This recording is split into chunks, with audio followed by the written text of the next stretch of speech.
रामायण का trailer finally आ चुका है और सच कहूँ तो इस ट्रेलर ने मेरा जो एक्सपेक्टेशन था उसको कंप्लीटली चेंज कर दिया है भाई। और कुछ सीन्स ऐसे हैं, मैं लिटरली बता रहा हूँ, मेरे गूजबम्स आ गए भाई। और मैंने इस ट्रेलर में कुछ खामियां भी मैंने नोटिस की है, जो कि मैं वीडियो के आगे बताऊंगा। और तुम मुझसे अगर ओवरऑल फर्स्ट इंप्रेशन पूछो तो कैसा लगा इस ट्रेलर को देखने के बाद, भाई साहब हर किसी को यही लग रहा होगा। मैंने बहुत सारे लोगों को पूछा देखा देखा करके कि कैसा लगा, तो भाई साहब बोल रहे कि हमारा इंडियन सिनेमा भाई कितने लेवल पर जा रहा है भाई।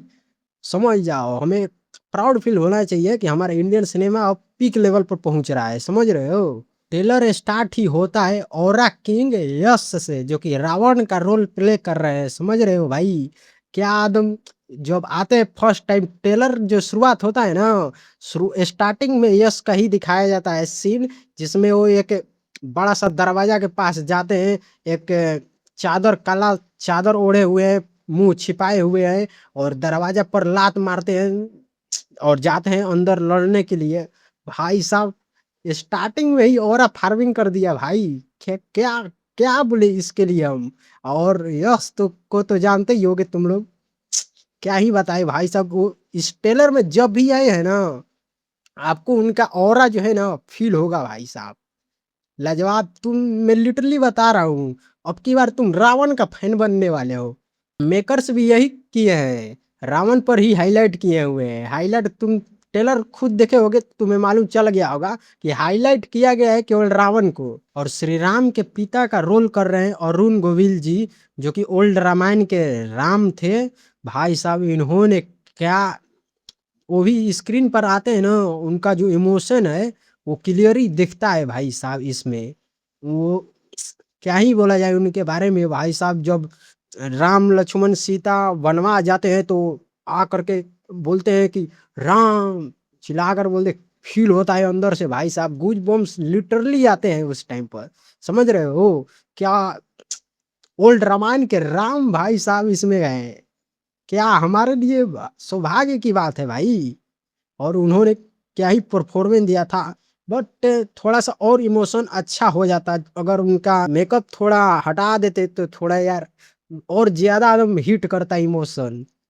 क्या ही लगता भाई। और हमारे प्रभु श्री राम के जो रोल प्ले कर रहे हैं वो रणबीर कपूर है, जो कि क्या ही उनका इमोशन दिखता है भाई। जब भी स्क्रीन पर आते हैं उनका इमोशन फील होता है कि हाँ ये राम है हमारे, ठीक है। और उनको भी बार बार दिखाया गया है स्क्रीन पर, उनको भी हाईलाइट किया गया है। और ये भी सीन दिखाया गया है कि वो बड़े बड़े राक्षसों से वार कर रहे हैं। और जब वो वनवास जाते हैं ना भाई साहब, इनका जो इमोशन दिखाया गया है रणबीर कपूर द्वारा, क्या ही लाजवाब था भाई साहब। बोल सकते हैं कि भाई साहब काफी अच्छा इन्होंने परफॉर्मेंस दिया है। फील होता है वो अंदर से, उनका प्रेजेंस जो है ना फील होता है। और पहली बार जब माँ सीता स्क्रीन पर आती है ना भाई साहब, ये वाला जो मोमेंट है ना, मेरा इस ट्रेलर का सबसे बेस्ट मोमेंट लगा मुझे। क्योंकि भाई यही जो मोमेंट था मेरा, लिटरली गूजबम्स आ गए थे भाई। जब माँ सीता के रूप में अगर देखे ना हम साई पल्लवी को, भाई साहब क्या ही सीन था वो। सोचते थे जब रामायण के बारे में कोई भी अपडेट नहीं आया था कि रामायण बनेगा, हम सोचते थे कि साई पल्लवी को रखा जाए भाई साहब सीता के रूप में। और फाइनली वो सच हो गया भाई साहब, देख रहे हैं हम, क्या ही फील होता है। और उनका जो सिंपल सिटी है, शांति है, वो फील होता है भाई। और उनको भी कई बार स्क्रीन पर दिखाया गया है। और सुपर्णखा के रोल में रकुल प्रीति है, जो कि इनका भी दिखाया गया है सीन ऐसा कि रथ पर आती है वो, और लक्ष्मण जी उनका जो है नाक काटते हुए उनका सीन दिखाया जाता है। फिर सुपर्णखा जाकर भाई अपने रावण से कहती है, रावण उनको कहता है कि हम छोड़ेंगे नहीं, ऐसा वैसा, ये भी सीन दिखाया गया है। काफी अच्छा है भाई, इसमें रथ पर आते हुए दिखाया गया है सुपर्णखा को। और सुपर्णखा के रोल में रखा है भाई साहब रकुल प्रीति को। भाई साहब क्या कास्ट किया है इन्होंने। कास्टिंग डायरेक्टर है मुकेश छाबड़ा सर, क्या क्या बोले यार, मस्त कास्टिंग इस रामायण की भाई साहब क्या कास्टिंग है। फिर सीन पर आता है पुष्पक विमान, जिसमें भाई साहब रावण का डिटेलिंग दिखाया जाता है, माँ सीता का डिटेलिंग दिखाया जाता है। तुम अच्छे से यहाँ पर नोटिस करना, रावण को भी दिखाया गया है और माता सीता को भी दिखाया गया है, जो कि उसमें बैठी है माता सीता। यहाँ पर नोटिस करने वाली चीज है, ठीक है, क्या डिटेलिंग किया गया है। बहुत सारे लोग तो नोटिस भी नहीं किए होंगे इस चीज को। भाई नोटिस करना भाई, क्या डिटेलिंग किया गया है। पुष्पक विमान इस लेवल का दिखाना भाई साहब, ओल्ड रामायण में वैसा था जो कि क्या ही बताए, वो लोगों के मन में वो बैठ गया है भाई। भले उतना उस जमाने में वो वीएफएक्स वगैरह वैसा कुछ नहीं था, लेकिन वो पुष्पक विमान मन में बैठ गया कि वैसा ही पुष्पक विमान देखेंगे यार। लेकिन उसके बाद डायरेक्ट ऐसा पुष्पक विमान दिखाना, क्या हम बोल सकते हैं भाई साहब, इतने डिटेलिंग के साथ दिखाना। और रावण उस पर चल रहा है, वो भी डिटेलिंग दिखा रहा है। और फिर दिखाया जाता है रावण और जटायु का सीन, क्या क्या बोले भाई साहब, ये वाला जो सीन था लाजवाब सीन था भाई। लड़ाई हो रहा है रावण और जटायु के बीच, क्या बोल सकते हैं, काफी अच्छा विजुअल्स यहाँ पर था रावण और जटायु का। और राक्षस मारीच का भी इसमें सीन दिखाया गया है, जो कि सौरभ सचदेवा सर कर रहे हैं, जो कि एक्टिंग नहीं सिखाते हैं वो, जिस एनिमल में भी रोल किए थे, इको में भी रोल किए थे भाई साहब। उनका उनको मारीच के रूप में रखा है भाई साहब।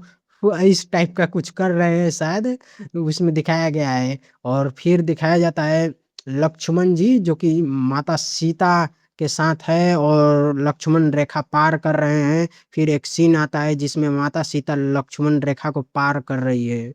ये वाला भी विजुअल्स काफी अच्छा लगा हमको। विजुअल्स काफी अच्छे हैं इस फिल्म के, जो है ना, विजुअल्स काफी अच्छे हैं। और लक्ष्मण जी का जो उतना अच्छा रोल कुछ नहीं दिखाया गया इसमें, सिंपल ही दिखाया गया। बस एक ही वो वाला सीन था ना, सुपनेखा का नाक काटने वाला, वही चीज एक थोड़ा दिखाया गया है। लेकिन अभी उनका अभी बाकी है भाई, उनका अभी इंतजार करो, उनका अभी रौद्र रूप देखना बाकी है, ठीक है। तो अभी इंतजार करना है। फिर वो सीन आता है जिसमें रावण, जो कि एक जानवर के पास बैठा हुआ है। इस जानवर का नाम मुझे अभी याद नहीं आ रहा है। आप लोग इसका कमेंट जरूर करके बताना कि इसका नाम क्या था जानवर का। और रावण का दिखाया जाता है सीन कि भाई वो इस टाइप का कुछ कर रहा है भाई साहब, डांट रहा है या कुछ कर रहा है जानवर को। भाई साहब किसका किसका ये वाला सीन है, फेवरेट है लगा इस टेलर में, कमेंट करके जरूर बताना। क्या ही भाई साहब इसमें डर टाइप लग रहा था भाई। रावण को एक ऐसा, कितने सालों बाद हम देख रहे हैं ऐसा रामायण जिसमें रावण से ऑडियंस को डर लगेगा भाई। इसमें लिटरली बता रहा हूँ, थिएटर में तुम देखने जाओगे डरोगे भाई, पक्का डरोगे। देखो थिएटर में तुम्हें डर जरूर फील होगा रावण को देख करके, मैं लिटरली बता रहा हूँ। और इस ट्रेलर में कुंभकर्ण को भी दिखाया गया है, जो कि लड़ाई कर रहा है, उसको भी दिखाया गया है बड़ा विजुअल्स में। क्या वो भी विजुअल्स जो है ना उसका, कुंभकर्ण का, क्या भी अच्छा लगता है, वो भी फील होता है। थिएटर में इसको देखेंगे तो भाई साहब वो डर टाइप थोड़ा लगेगा, फील कर पाएंगे कि हाँ भाई साहब उसके अंदर है, समझ रहे हो। और बैकग्राउंड म्यूजिक इसका बात करें, बैकग्राउंड स्कोर की, टेलर में जो दिखाया गया है काफी अच्छा है भाई साहब, बोल सकते हैं म्यूजिक बढ़िया है। और आगे देखते हैं सॉन्ग भी आ सकता है रामायण का, कुछ महीने दिनों बाद देखते हैं क्या होता है। लेकिन म्यूजिक काफी अच्छा है, बैकग्राउंड स्कोर इसका काफी अच्छा मेकर्स ने बनाया है। अब बात कर लेते हैं इसका वीएफएक्स एंड सीजीआई का। मैं जेनुअली बताऊं तो इस पूरे ट्रेलर को मुझे देखने के बाद ऐसा कहीं भी ऐसा नहीं लगा कि भाई फेक कहीं लग रहा है, कोई सीन फेक लग रहा है, ऐसा कहीं भी आपको फील होगा ही नहीं। क्या ही लाजवाब इसका वीएफएक्स एंड सीजीआई भाई साहब, अच्छे से फील होता है भाई साहब कि वीएफएक्स से सीजीआई नहीं है, अच्छा लग रहा है कि हाँ नेचुरल चीज लग रहा है, ठीक है। और आपको भी फील होगा, मैं कोई ऐसा वीएफएक्स आर्टिस्ट वगैरह नहीं हूँ, मैं एक एस्पायरिंग फिल्म मेकर हूँ ओनली, बस, ठीक है। तो कुछ सीन्स ऐसे हैं जहाँ पर मुझे लगा कि थोड़ा और बेटर हो सकता था, कुछ अलग अलग एंगल से देखने पर थोड़ा मिसमैच हो रहा था वहाँ पर। तो वहाँ पर थोड़ा और काम करना चाहिए था, मुझे ऐसा लगता है। अगर आप किसी प्रोजेक्ट पर 4,000 करोड़ लगा रहे हैं पैसे, तो एक्सपेक्टेशन नेचुरली भाई बढ़ जाते हैं। बाकी आपको ये रामायण का ट्रेलर कैसा लगा कमेंट करके ज़रूर बताइएगा, अपना ऑनेस्ट ओपिनियन ज़रूर दीजिएगा कमेंट में, ठीक है? और देखते हैं थिएटर में कब आता है। और मेकर्स के द्वारा तो ये तो बताया गया है कि दिवाली पर आएगा, अब डेट कन्फर्म नहीं हुआ है कि किस डेट को आएगा। अब देखते हैं आगे जारी होता है तो आपको अपडेट दिया जाएगा। लेकिन अगर आप सिनेमा से रिलेटेड वीडियो पसंद करते हैं देखना, तो इस चैनल को सब्सक्राइब ज़रूर कर लीजिएगा।